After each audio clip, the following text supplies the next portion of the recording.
Bueno, pues buenos días, buenas tardes, buenas noches, buenas madrugadas, según la hora en que nos estén sintonizando. Vamos a comenzar la videoclase y a su vez la segunda unidad del curso de Física 2 relativa a las ondas, tanto electromagnéticas como mecánicas.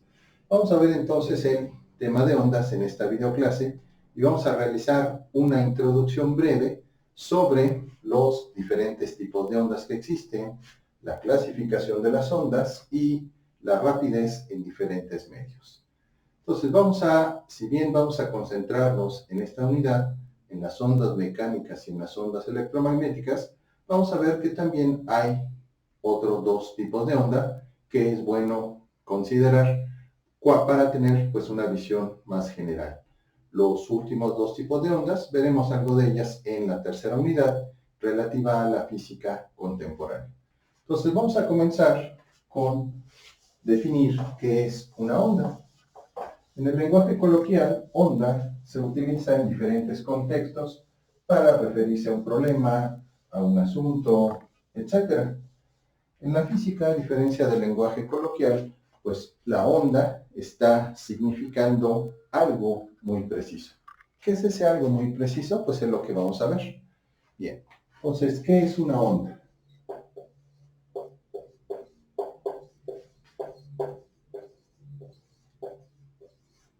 Y para esto, bueno, la física nos responde que una onda es una propagación de una perturbación donde no hay transporte ni de masa ni de partículas. Podemos tener nosotros, por ejemplo, un balón que siga una determinada trayectoria. En esa trayectoria sabemos que el balón va ocupando diferentes posiciones. Aquí hay un transporte de una partícula, un transporte de masa. Sin embargo, en la onda no. Vamos a suponer que tenemos sobre una pared una cuerda y que nosotros jalamos la cuerda hacia arriba y hacia abajo de manera continua. Entonces vamos a producir una perturbación en un medio. ¿Qué medio es? La cuerda.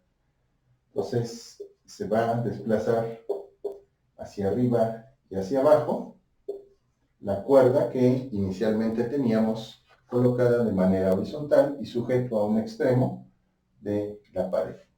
Entonces, aquí estamos causando nosotros una perturbación, a diferencia del caso anterior, en donde si hay una transmisión de una partícula sobre una trayectoria. Aquí no. Aquí solamente estamos nosotros perturbando el medio, es decir, modificando el medio. Hay muchos fenómenos que tienen que ver con el movimiento ondulatorio. Vamos simplemente a enunciar algunos de ellos. Entonces, hay cantidad de fenómenos ondulatorios, tanto en la naturaleza como en la técnica o en la tecnología. Fenómenos ondulatorios tenemos los sismos, en donde se forman las llamadas ondas sísmicas. Hay varios tipos de ondas sísmicas, pero fundamentalmente dos, las ondas de superficie y las ondas primarias. Vamos a ahondar en otras videoclases un poco sobre ello. Bien, los sismos es un fenómeno y esto, bueno, se puede dar, las ondas pueden viajar en las capas sólidas o también algunos tipos de ondas sísmicas, dependiendo de la dirección en que se desplacen, sobre los fluidos, sobre el mar. Lo que, por ejemplo, pues da lugar a los maremotos o tsunamis. Es otro fenómeno ondulatorio, junto también con las olas que se producen en el mar o en un estanque. Pero pues no son los únicos fenómenos ondulatorios. En el espacio actualmente, pues ya se han detectado las ondas gravitacionales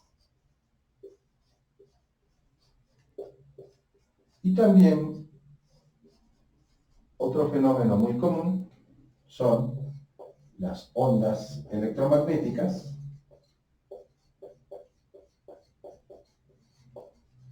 como la luz, los rayos X, las microondas, etc.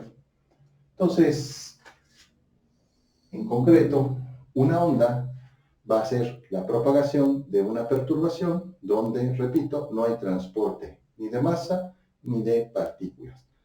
Una onda propaga energía, es decir, se transmite energía de un medio a otro, pero esto solamente se aplica a las llamadas ondas mecánicas.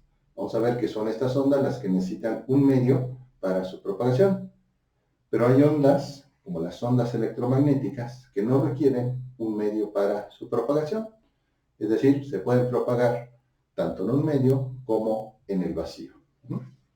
Entonces, hay varios parámetros que van a representar al movimiento ondulatorio. Entonces, vamos a comentar aquí solamente de paso cuáles son esos parámetros, porque en otras videoclases veremos más en profundidad qué son estos parámetros. Pero digamos, como ejercicio introductorio, pues vamos a ver algunos de los parámetros del movimiento ondulatorio.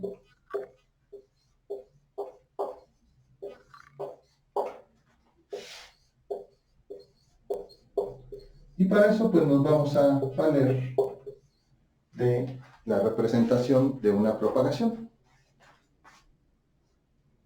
Entonces vamos a suponer que estamos representando en el plano cartesiano una perturbación de un tipo sinusoidal. ¿Qué es esto de tipo sinusoidal? Que tiene la forma de la onda seno o coseno, diríamos cosenoidal. Entonces, los parámetros principales en un movimiento ondulatorio son los siguientes.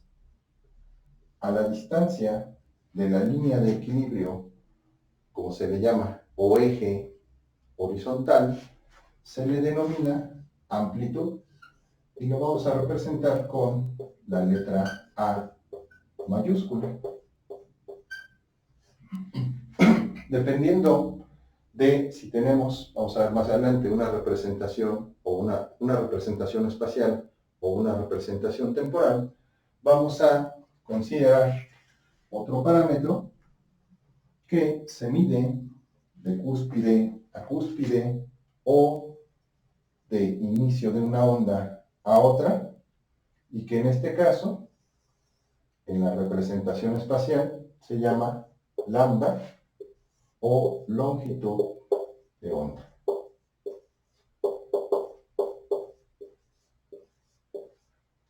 En la representación temporal, este parámetro cambia al periodo, es decir, el tiempo que tarda una onda en repetirse. Aquí estamos simplificando y consideramos que es una onda regular.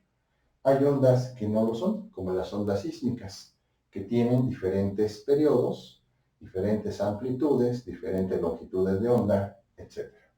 Entonces, amplitud, longitud de onda, los puntos donde la onda corta al eje horizontal, estamos representando en este color, se llaman nodos. Entonces los puntos que cortan al eje horizontal o línea de equilibrio, o matemáticamente diríamos los ceros de la función, se denominan nodos. Entonces esto nos lleva a considerar que hay dos tipos básicos de representación de las ondas. Entonces, en la representación de las ondas vamos a tener dos tipos de representación. Entonces, la representación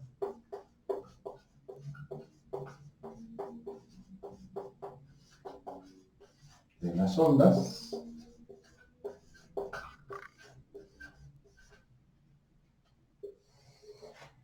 vamos a tener una que se denomina espacial, la representación espacial, y otra que es la representación temporal. ¿A qué se refiere la representación espacial? Pues se refiere sencillamente a que en este caso vamos nosotros a representar la perturbación en el espacio, en el plano cartesiano, si es una representación bidimensional, o en el espacio, si fuera una representación tridimensional. Entonces la onda puede ser de cualquier tipo, incluso puede ser regular, etc. Lo que aquí estaríamos viendo es cómo varía una coordenada con respecto a otra, como lo que se hace en matemáticas. Se analiza en una gráfica el comportamiento de una coordenada espacial con respecto a la otra. Este sería, por ejemplo, el caso de un sismo. En un sismo, sobre un eje de referencia, se ve cuál ha sido el movimiento, ya sea en una dirección, en la dirección Y, o en la otra, en la dirección X, o bien de arriba hacia abajo, en la dirección Z. Pero no sería la única. Por ejemplo, un electrocardiograma también podría tener una representación espacial o una representación temporal, que es a la que vamos a ver enseguida. Entonces, la representación es temporal. Vamos nosotros a medir una de las variables, que puede ser el espacio con respecto al tiempo. Aquí, por ejemplo, en el caso de un sismo, también podemos hacer una representación de cuánto cambia la amplitud en una dirección en un determinado tiempo. Podemos hacerlo en un electrocardiograma, solo que ahí no estaríamos viendo la dimensión espacial, sino la actividad eléctrica, que por ejemplo podemos medir en milivolts. Y entonces ahí veríamos cómo cambia la señal eléctrica del corazón con respecto al tiempo. O bien, en un electroencefalograma veríamos la señal, ven los neurólogos, los neuropsiquiatras, pueden ver la actividad eléctrica del cerebro con respecto al tiempo. Los cardiólogos, por ejemplo, ven ese tipo de señal, la señal eléctrica del corazón con respecto al tiempo, y como conocen muy bien cuáles son, por ejemplo, vamos a decirlo así, como la firma de cada corazón, pues entonces es fácil para ellos deducir, porque ya lo tienen muy bien estudiado, cuando hay arritmias, cuando hay peligro, por ejemplo, de un paro cardíaco, cuando es una señal normal de la actividad eléctrica del corazón. Obviamente, pues eso solamente los especialistas, los cardiólogos, pueden realizarlo. Igual, por ejemplo, en el caso de un sismo, los sismólogos, ya con la experiencia acumulada que tienen, pueden ver en qué zona se da la mayor amplitud, y con eso, bueno, se basan para decir la magnitud de un sismo. O bien, pueden ver las zonas donde abruptamente cambia la velocidad del movimiento, la aceleración. Entonces, bueno, todas estas sean representaciones espaciales o temporales de un fenómeno, pues llevan a los respectivos especialistas, sismólogos, cardiólogos, psiquiatras, pues muchos años de entrenamiento para poder interpretar las señales que obtienen. En la física, por ejemplo, también, en la parte de electricidad, se utiliza el osciloscopio para observar generalmente la variación del voltaje con respecto al tiempo. En un cuadriculado se ve ahí entonces el comportamiento de una señal eléctrica.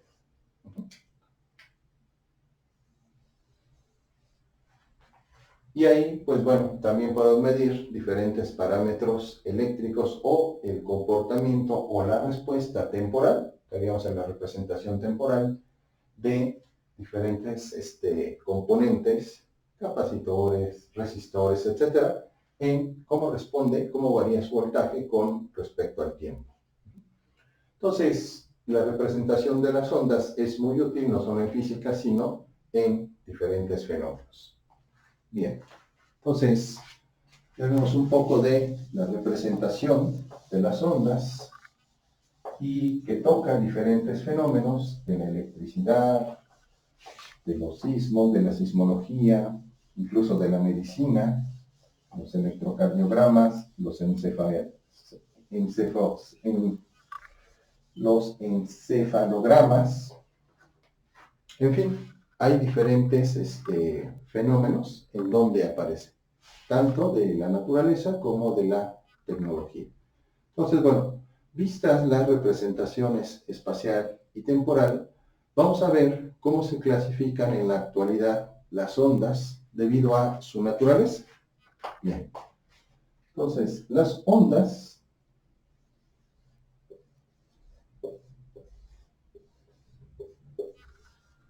en la actualidad se reconocen 4 tipos de ondas. Las primeras en ser estudiadas fueron las ondas mecánicas,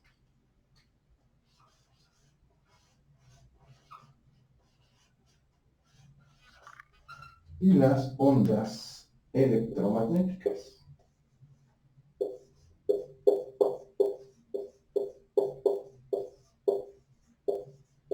Las ondas mecánicas y las electromagnéticas, como decíamos al principio, son el tema de esta segunda unidad de física, pero no son las únicas. A principios del siglo XX se descubrieron otras ondas, que son las ondas de materia.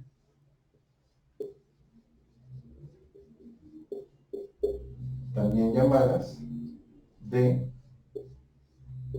Broglie por el físico francés que las descubrió.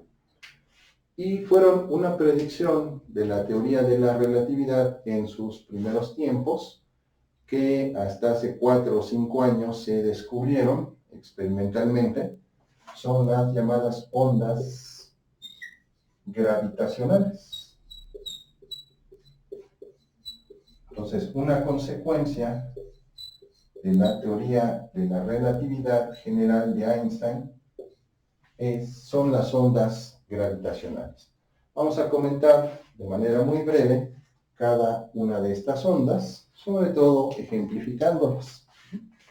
Bien, las ondas mecánicas toman este nombre porque recuerden que en la mecánica, mecanos, movimiento, están asociadas al movimiento en diferentes medios. Puede ser un sólido o un fluido, es decir, un líquido o un gas. Las ondas mecánicas se caracterizan porque requieren un medio sólido, líquido, gaseoso para su propagación. En ausencia de ese medio, las ondas mecánicas no se pueden propagar. Ejemplo, el sonido.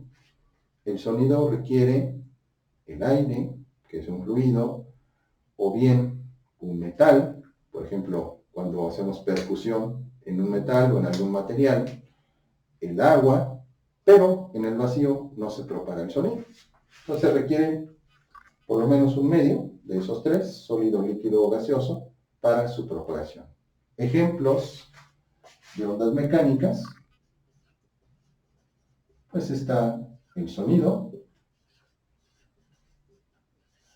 Ya veíamos los sismos, las olas del mar, etc. En la música, por ejemplo, pues tenemos ahí una aplicación en el sonido. La voz humana también. La forma en que, por ejemplo, se clasifican las voces en graves, agudas, y a su vez, cuando ya se especializan las voces en el hombre o la mujer, en barítonos, en sopranos, etcétera, dependiendo de si son más agudas o más graves, la voz femenina o masculina, pues bueno, también son ejemplos donde se producen ondas mecánicas. Y en la tecnología, pues también las ondas mecánicas son muy importantes porque aparecen en muchas aplicaciones. Se generan, por ejemplo, a veces ondas, las ondas ultrasónicas, para limpiar superficies o esterilizarlas, o bien las ondas mecánicas también producen vibraciones. Ese tipo de vibraciones, sobre todo en los materiales, produce desgaste.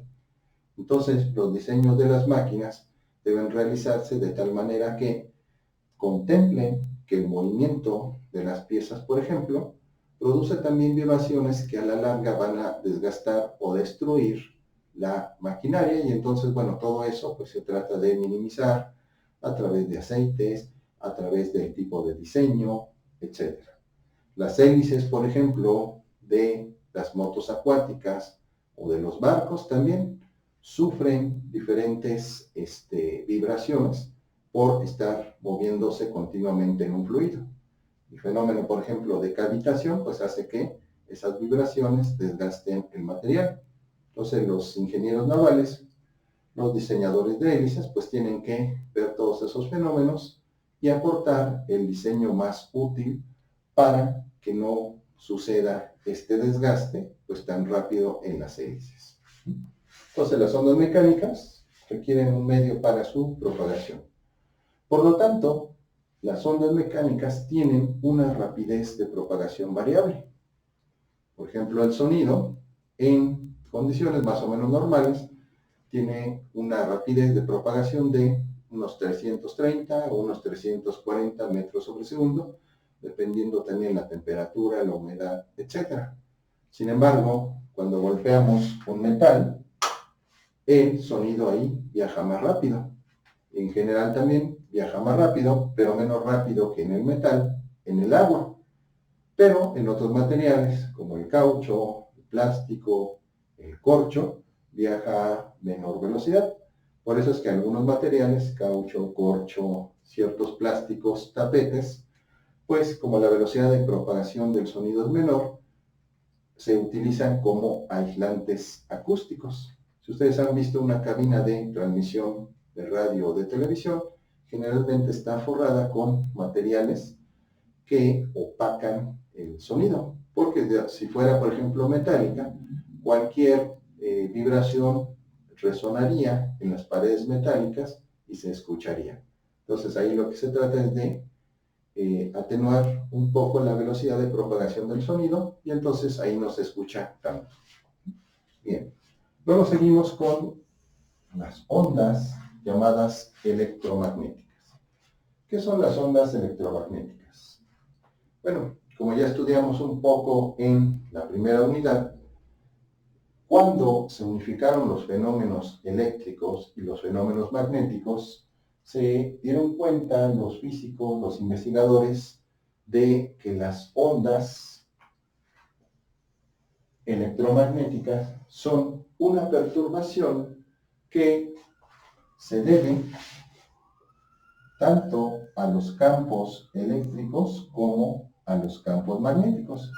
Entonces, si aquí representamos una onda de este tipo, una onda electromagnética, tendríamos aquí la componente de campo eléctrico en esta dirección.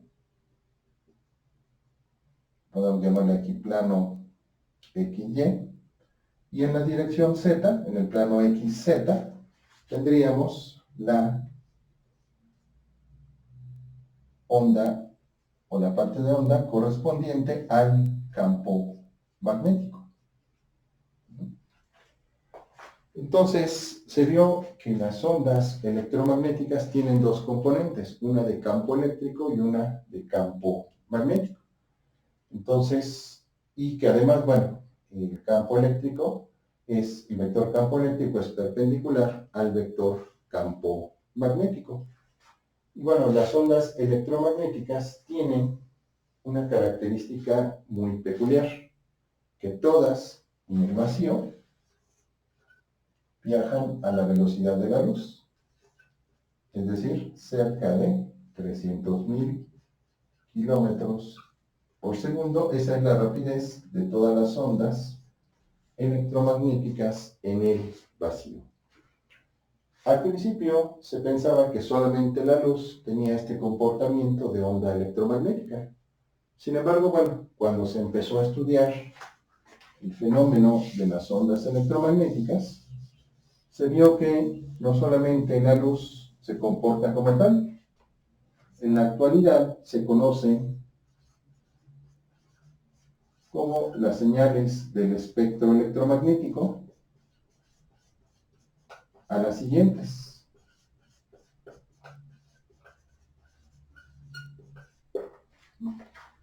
Las llamadas ondas ELF, que son ondas de extremadamente baja frecuencia, por sus siglas en inglés. Donde tenemos las ondas ELF, pues las tenemos para aplicaciones muy especiales en las líneas de alta tensión, por ejemplo, de frecuencia de 60 Hz, son las ondas ELF. Estas señales del espectro electromagnético las veremos con mayor detalle en otra videoclase, posterior a esta. Bien, están también las microondas, las ondas de radio y televisión,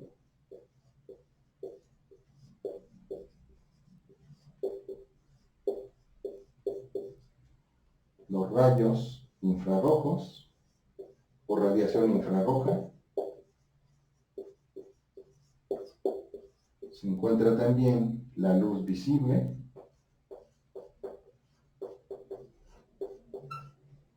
la radiación ultravioleta,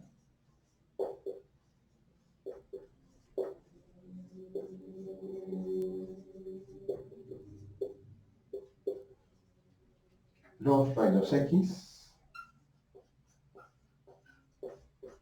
y los rayos gamma.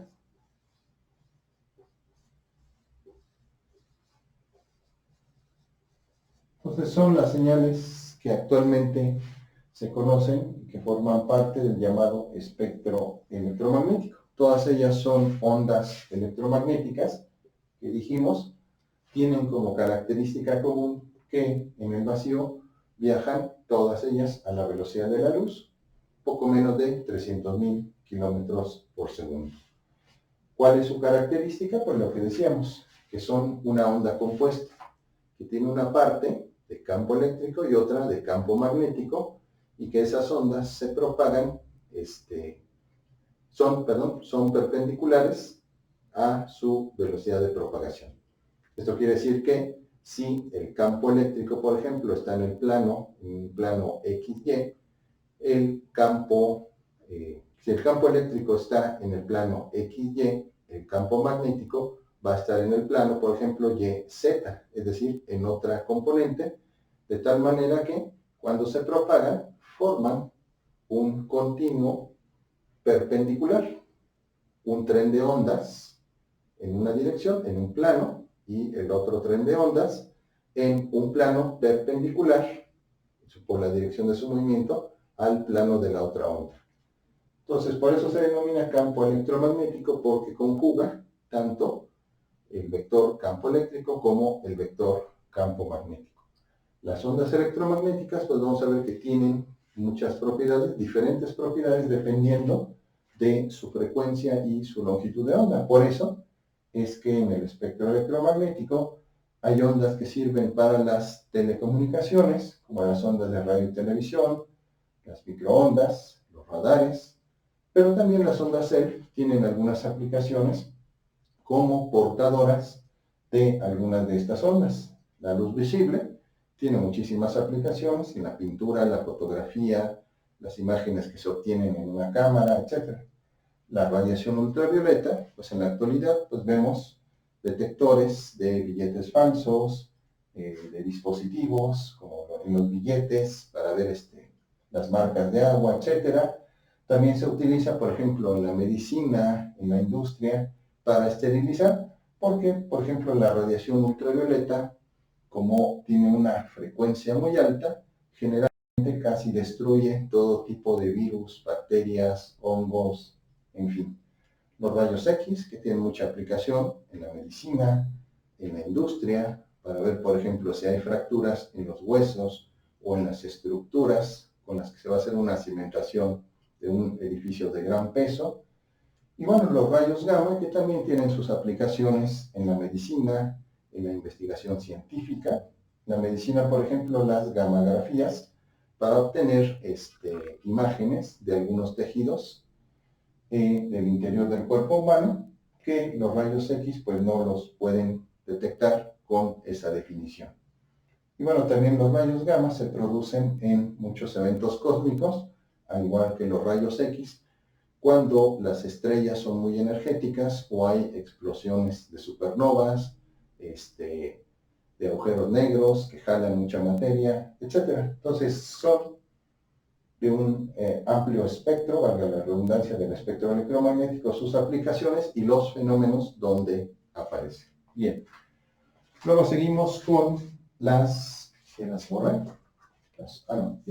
ondas de materia o de Broglie. Estas ondas fueron descubiertas, propuestas más o menos como en 1924 por el francés Louis de Broglie, y él dijo que la longitud de onda es igual a una constante. Vamos a ver en la tercera unidad que esa constante h es la constante de Planck entre el momento de la partícula, o bien el producto de la masa por la velocidad. Eso ya lo vimos, recuerden en física 2, que el momento o ímpetu o cantidad de movimiento es igual al producto de la masa por la velocidad. Entonces, de Broglie encontró, o más bien postuló, que la materia, sobre todo en movimiento, las partículas muy pequeñas, tienen asociadas una determinada longitud de onda. Cualquier tipo de materia, sea un electrón, sea un protón, sea un pedazo de Higgs o un crayón, en fin. Y bueno, esa fue una propuesta. Posteriormente se descubrió que en efecto los electrones se pueden difractar como si fueran una onda. Por lo tanto, pues la propuesta de Broglie se pudo demostrar experimentalmente con la difracción de electrones y otros muchos ejemplos que aquí no vamos a detallar, pero sí vamos a hablar de ellos en la tercera unidad.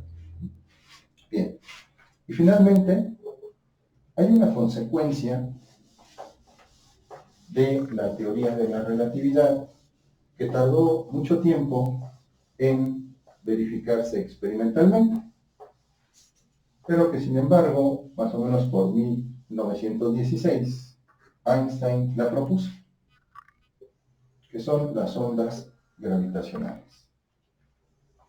La matemática de la teoría de la relatividad general es muy compleja, pero los conceptos son relativamente simples y los podemos estudiar o visualizar con sencillez. Entonces, Einstein se imaginó que el espacio se puede deformar. ¿Y qué es lo que deforma el espacio según Einstein? Pues bueno, lo que deforma el espacio es la masa de los cuerpos. Una masa muy pequeña, pues va a realizar una deformación muy pequeña. Una masa muy grande, como la del Sol, como la de una superestrella, etc., pues va a deformar mucho el espacio-tiempo. Para comprender esa situación, vamos a imaginarnos que tenemos nosotros una manta de cielo, una malla cuadriculada, una sábana, etc. Si ponemos una pequeña caniquita, tenemos bien extendida esa sábana, esa malla, etc., pues la malla a lo mejor se deforma muy poco, pero no es visible. Sin embargo, ¿qué sucede si nosotros colocamos una gran masa, como por ejemplo sobre un colchón una bola de boliche,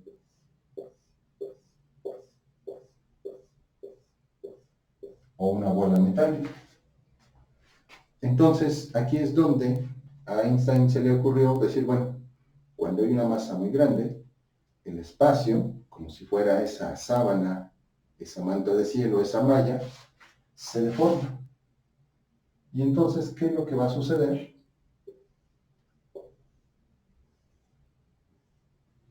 Que todo lo que esté alrededor va a ser atraído hacia allá.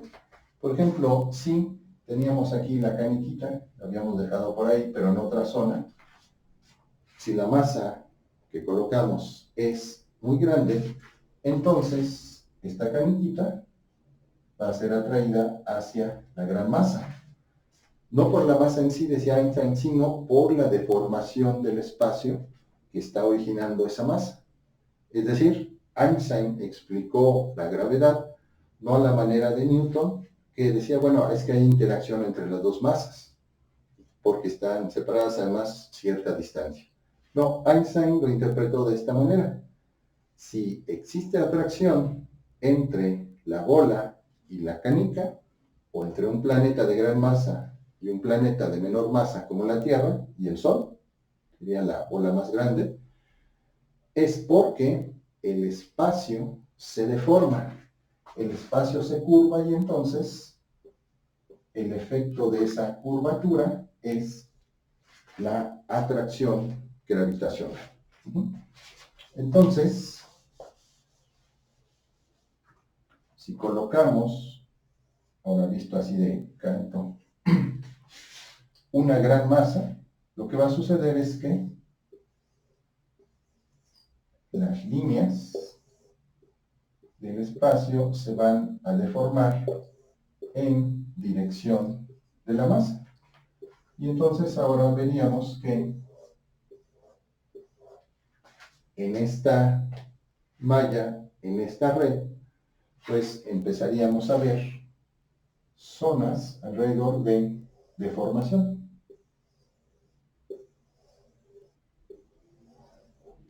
Como que se va hundiendo.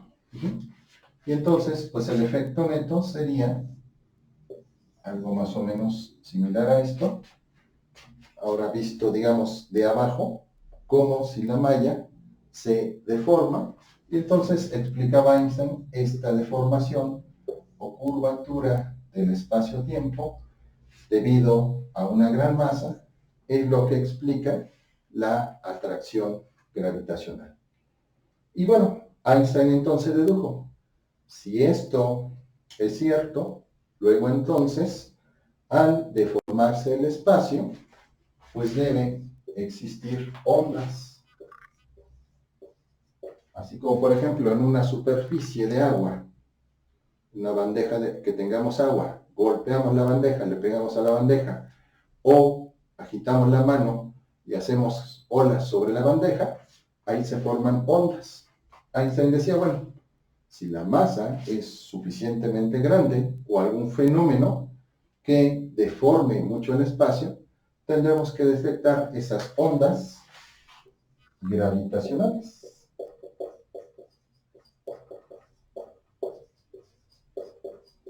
Es decir, aquí la gran masa haría el efecto de que hace la bola que ponemos en una cama, en un colchón, en una malla, etcétera, que la hunde. Entonces se hunde el espacio. Y entonces dijo Einstein, pues bueno, eventualmente esas ondas se podrían propagar, podríamos detectarlas si ese fenómeno es muy energético. Repito, como si golpeáramos una superficie tranquila de un líquido, ahí estamos generando ondas. Si un fenómeno, una estrella, un hoyo negro, tiene mucha masa y hace ese, vamos a decirlo así, jalón del espacio, se producirían ondas que se podrían detectar. Bueno, Einstein propuso eso alrededor de 1916. Más o menos, aproximadamente entre 2015 y 2016, fue que se verificó experimentalmente la existencia de las ondas gravitacionales. Entonces ya es algo que está demostrado, pero bueno, tuvo que esperar mucho porque pues, las ondas gravitacionales son de una magnitud muy pequeña que requiere pues una instrumentación muy precisa. Y a pesar de todos los avances, pues solamente hasta ese año, hace unos 4 o 5 años, se pudo verificar la existencia de las ondas gravitacionales. Muchos fenómenos, agujeros negros, explosiones de estrellas, colapso de galaxias, pueden generar ondas gravitacionales. Incluso, por ejemplo, un meteoro de gran tamaño que golpeara un planeta como la Tierra, también podría generar las ondas gravitacionales. Bien, entonces, 4 tipos de ondas: las gravitacionales, las últimas en ser descubiertas, las de Broglie, que propuso a principios, bueno, a la segunda década del siglo XX, que son las ondas de materia, las electromagnéticas, que vienen de la teoría de Maxwell, en la teoría electromagnética, y las ondas mecánicas, que ya vimos que entre sus ejemplos están las ondas sísmicas, el sonido, etc. Bien, entonces vamos a regresar a las ondas mecánicas y las ondas electromagnéticas. Entonces aquí ya vimos la clasificación, digamos, por la naturaleza de las ondas. Y vimos que hay 4: electromagnéticas, mecánicas, gravitacionales y de materia. Pero también podemos hacer otra clasificación de las ondas en función de la dirección de su propagación. Entonces, en función de eso, podemos hablar de otra clasificación de las ondas, que son las ondas longitudinales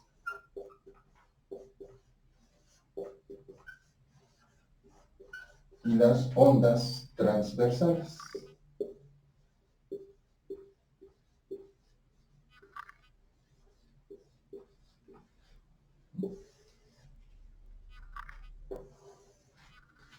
Entonces, hay muchas ondas en las cuales la dirección de propagación es paralela a la fuente que produjo esa perturbación. Vamos a imaginar que tenemos uno de estos resortes, creo que le llaman slings, es con los que se entretienen los niños, a veces generalmente de colores, los estiran, los comprimen, hacen figuras, etc. Bueno, cuando nosotros sujetamos un extremo y golpeamos en una dirección, en la dirección contraria el resorte, se produce una propagación que nosotros vemos como si se moviera esta zona del resorte hacia adelante, de izquierda a derecha o de derecha a izquierda, según lo que hayamos según la dirección en que hayamos golpeado. Bueno, ya sabemos que en una onda no se propaga ni materia ni partículas, sino simplemente energía. Entonces, en este caso, cuando golpeamos el resorte y el resorte nos responde con un movimiento en dirección paralela, es decir, en este caso el golpe es paralelo a la dirección del movimiento. Entonces, esta es en rojo, la dirección del movimiento del resorte. Y esta es la dirección de la propagación, o sea, del golpe que dimos para generar ese movimiento. Entonces, cuando son paralelas la dirección de propagación, la que produce la onda, y la dirección del movimiento, entonces tenemos las llamadas ondas longitudinales. Un ejemplo de onda longitudinal es el sonido. El sonido se propaga como una onda longitudinal. Por eso, cuando alguien nos habla, pero estamos ubicados en una dirección casi contraria, nosotros perdemos la nitidez del sonido o nos cuesta trabajo escuchar. Y eso es porque al propagarse en forma longitudinal el sonido, pues los obstáculos pueden reflejar o atenuar el sonido. Y por eso, cuando queremos que no se disperse el sonido, pues ahuecamos la mano, por ejemplo, para gritar, o se usa un megáfono, donde se concentra, se amplifica la dirección del sonido para que, por ejemplo, en campo abierto, pues no se disperse el sonido. Entonces, las ondas longitudinales, la dirección de la propagación es la dirección del movimiento. O, podríamos decirlo de manera más exacta, la dirección de la perturbación que originamos, el fenómeno sigue una determinada dirección. Si ambas, la dirección del movimiento del fenómeno y la que provocó su perturbación, son paralelas, entonces tenemos una onda longitudinal. Pero también hay ondas llamadas transversales. ¿Qué es una onda transversal? Bueno, en las ondas transversales ocurre lo contrario. Si tenemos, como en el caso que comentábamos, una cuerda sujeta a una pared, un extremo libre y un extremo amarrado a la pared, y nosotros la agitamos, pues vamos a producir uno o varios pulsos, pero el pulso va en dirección perpendicular a la dirección de la perturbación. Entonces, la dirección de la perturbación está en este color y la dirección del movimiento, del pulso generado, está en dirección perpendicular. Entonces, en este caso, si la dirección de la perturbación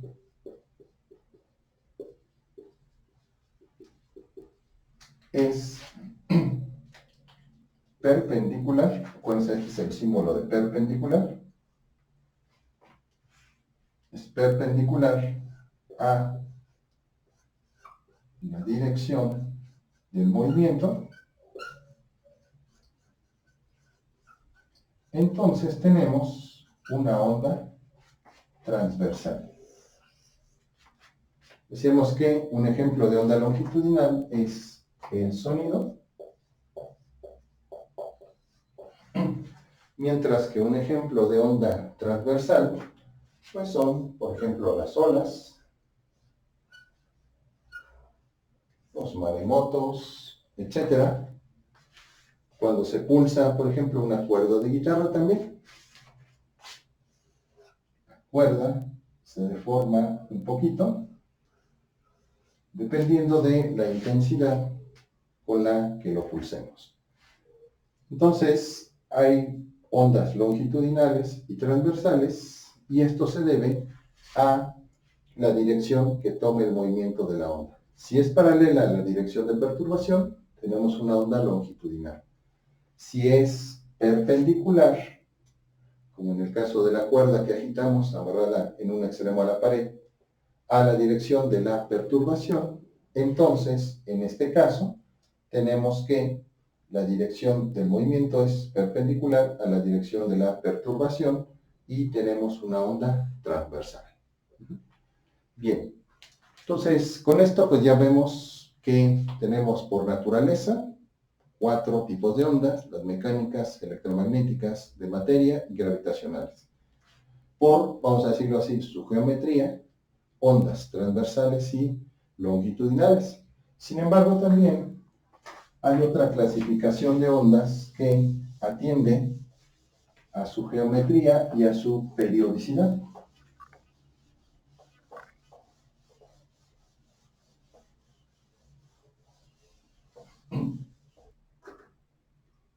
Entonces, también una clasificación importante de las ondas es si son periódicas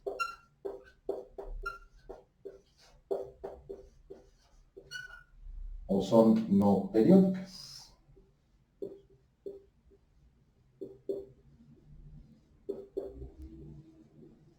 ¿Qué es una onda periódica? Bueno, ustedes conocen, por ejemplo, las funciones seno y coseno. Si ustedes grafican la función seno o la función coseno, van a observar que después de cierto valor, la onda se repite. Es decir, si comienza en 0 y se incrementa hasta llegar a una cúspide, luego de esa cúspide desciende y corta otra vez 0, luego desciende a un mínimo, aquí hay un máximo, aquí hay un mínimo, y luego de ese mínimo crece hasta llegar otra vez a cero, y a partir de este punto la onda hace lo mismo, hace el mismo comportamiento que el analizado de este sector a este. Entonces se dice que la onda es periódica, que después de cierto tiempo o periodo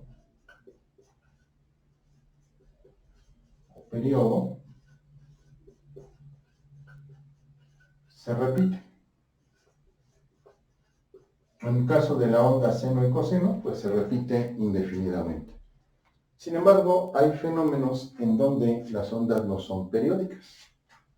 Por ejemplo, un sismo. El sismo comienza leve, se amplifica la onda y después se atenúa y desaparece, entre comillas, ¿no? Entonces, esto quiere decir que la onda no necesariamente se repite después de un tiempo, es decir, después de que ya pasó su máximo, otra zona donde se vuelva a repetir lo mismo, no. Estas son ondas no periódicas. Es decir, no se repiten o reproducen en el tiempo, después de un tiempo.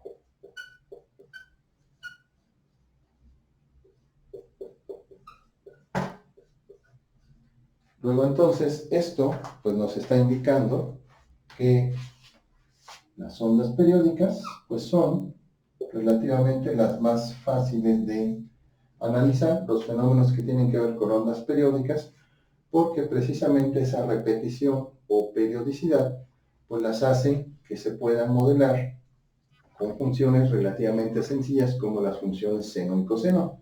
Sin embargo, los fenómenos no periódicos, como los sismos, como el encefalograma, como la medición del ritmo cardíaco, pues como son no periódicos, pues es más difícil de tener un modelo matemático que los describa. Hay aproximaciones para ese tipo de modelos de fenómenos, pero son con un modelaje ya muy complejo que requiere otro tipo de matemática que pues nosotros no estamos en posibilidades de analizar.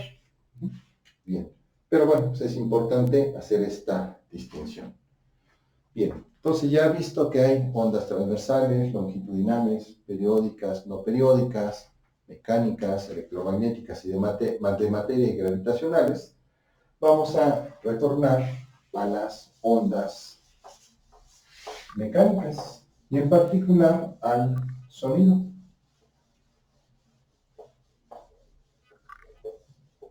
El sonido como onda mecánica, porque requiere un medio para su propagación y además como onda longitudinal en cuanto a la dirección de su propagación,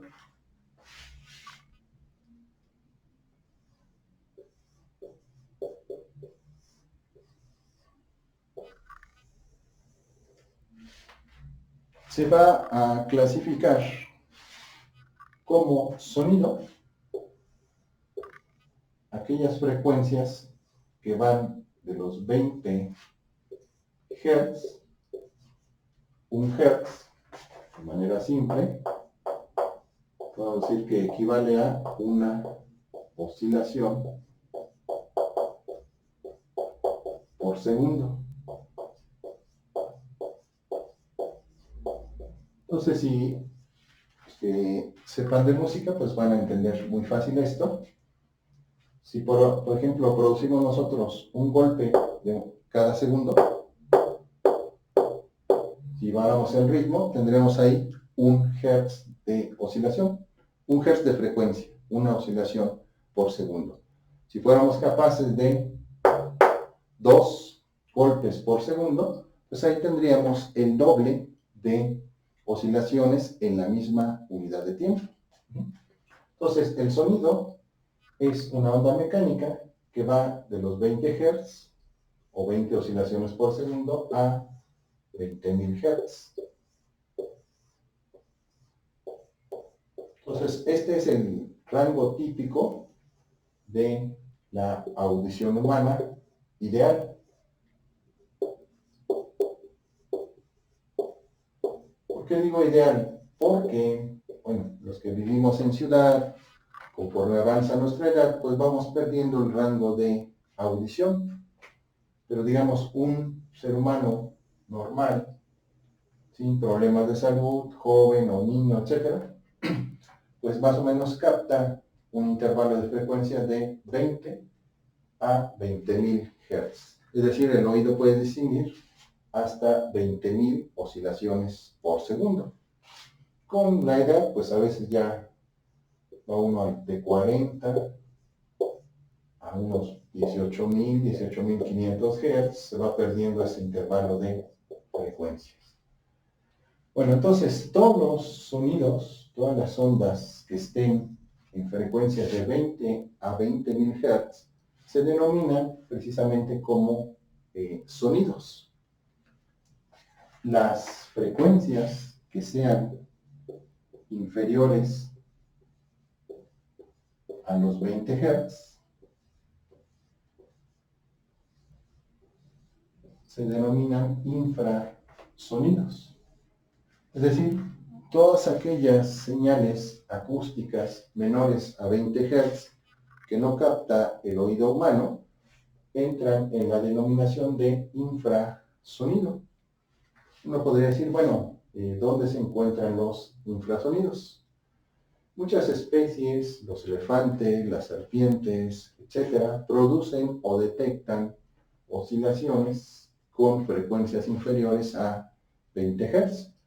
Por eso, por ejemplo, una serpiente, si nosotros vamos caminando, detecta esas pequeñas oscilaciones y pues generalmente se va. Los elefantes también producen sonidos de frecuencias muy bajas que pueden ir rebotando en los árboles que hay dispersos en la sabana y pues llegar a una mayor distancia para anunciar su presencia a algunos depredadores o a otros de su especie. Entonces, los infrasonidos, frecuencias menores a 20 Hz, el sonido de 20 a 20.000 Hz, y hay otra categoría que son los ultrasonidos. Entonces, en este caso, las frecuencias son mayores a 20.000 Hz. Sonidos superiores a 20.000 Hz, nuestro oído no lo detecta, el oído humano no lo detecta.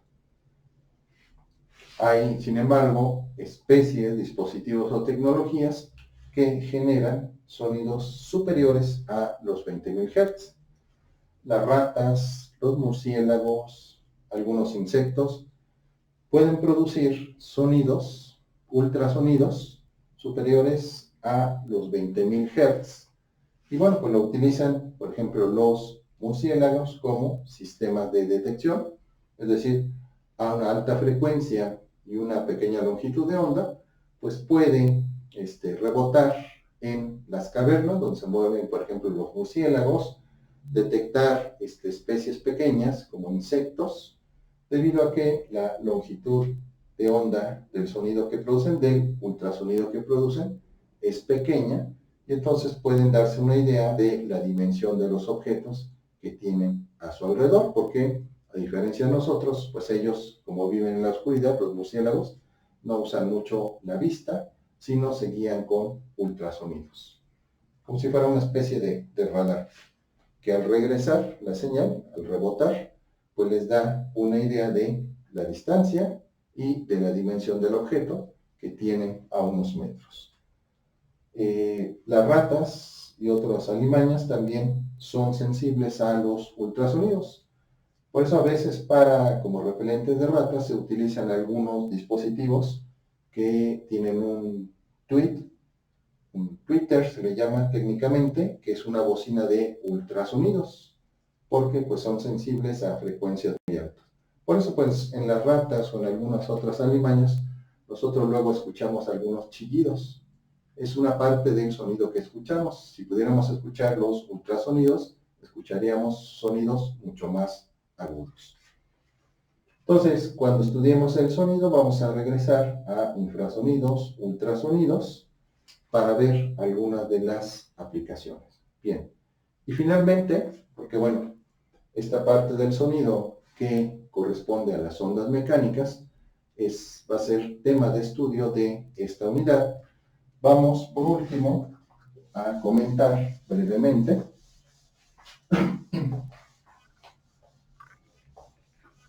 sobre las ondas electromagnéticas.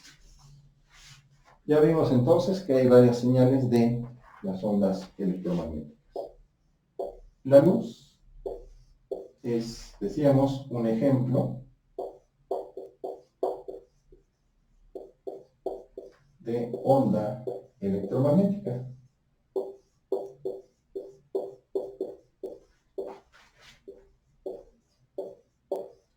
Y tanto las ondas mecánicas como las electromagnéticas, veíamos también que el sonido es un ejemplo de onda mecánica.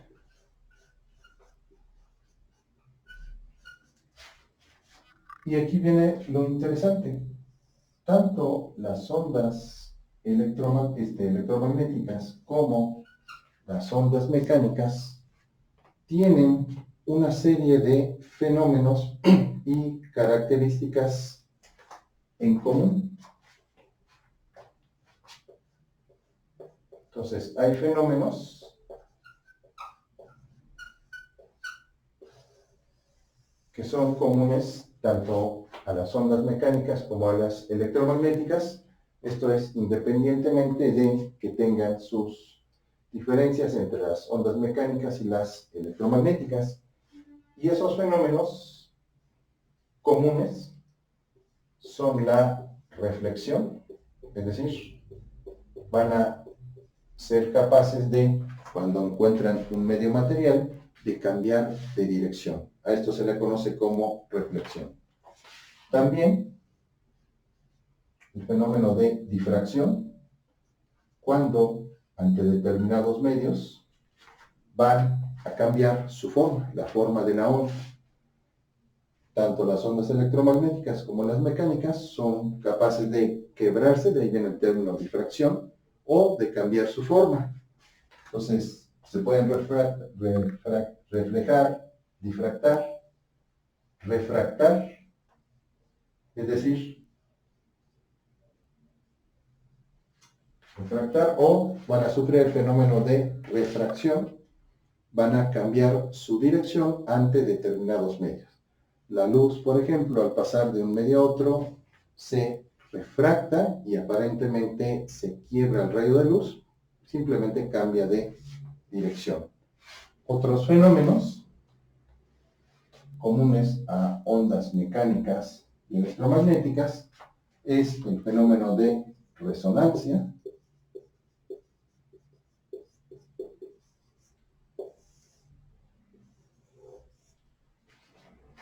el fenómeno de interferencia y en el fenómeno de interferencia vamos a tener dos tipos de interferencia: la destructiva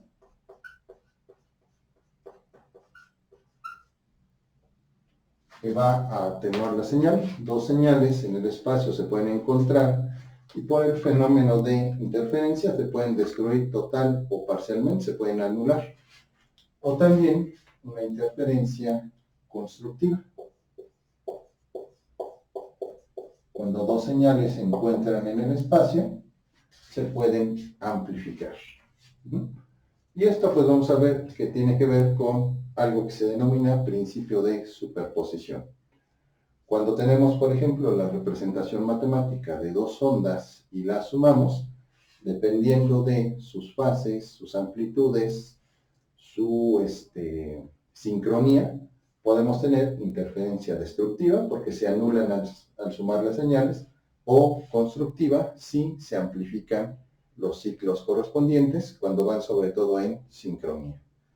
Entonces, la interferencia la refracción, la difracción, la reflexión y la resonancia son algunos de los fenómenos que también vamos a estar estudiando en el tema de ondas, tanto mecánicas como electromagnéticas. Bien, finalmente, y de esto nada más vamos a comentar, vamos a ver en otra videoclase algunos ejercicios relativos a la rapidez del sonido en diferentes medios. Entonces, con esto finalizamos.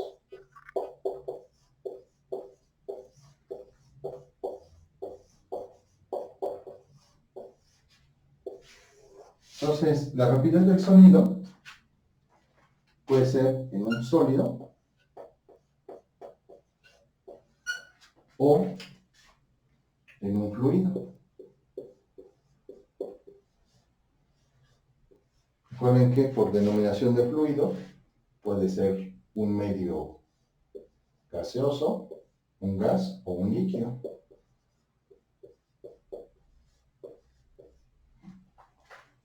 Entonces, cuando se empezó a estudiar el sonido, se observó lo siguiente, que en diferentes medios como los sólidos, cuando se les golpea, por ejemplo, se realiza alguna percusión sobre ellos, el sonido se propaga con una rapidez mayor a otros medios como el aire o incluso algunos líquidos como el agua. Entonces, en un sólido, la rapidez o velocidad del sonido es igual a la raíz cuadrada de una constante que se denomina módulo de Young y se representa con la Y mayúscula entre la densidad. Y entonces es el módulo de Young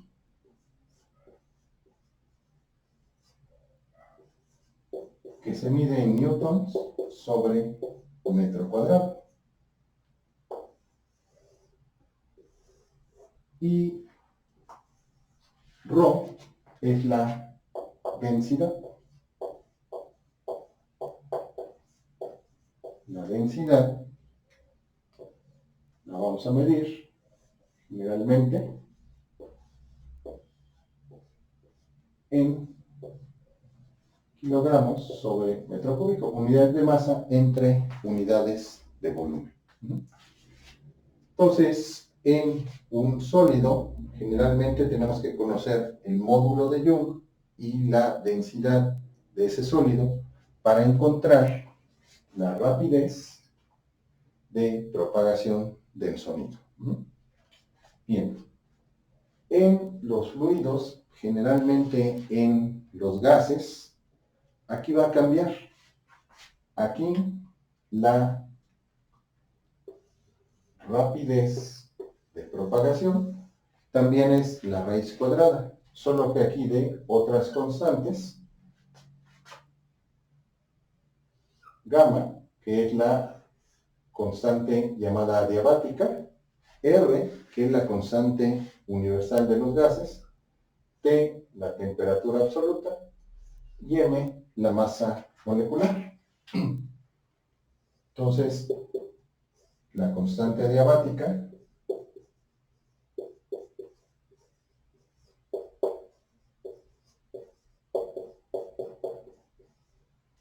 R, la constante de los gases con un valor, bueno, la constante de, sí, vamos a poner constante de los gases, constante universal de los gases,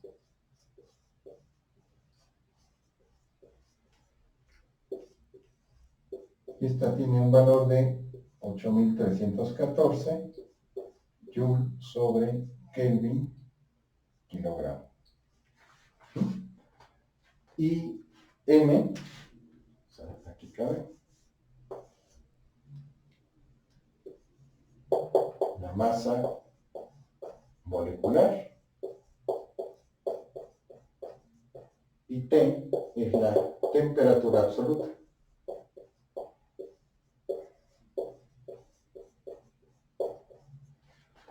Entonces, en los gases, particularmente, la rapidez de propagación es la raíz cuadrada de la constante adiabática por la constante universal de los gases por la temperatura absoluta entre la masa molecular del gas. También para los líquidos hay diferentes formas de encontrar la rapidez del sonido. Pero bueno, vamos a quedarnos nada más con los sólidos, fundamentalmente con el módulo de Young. Y en particular para los gases, estas van a ser las rapideces para la rapidez en un gas, la rapidez en un sólido.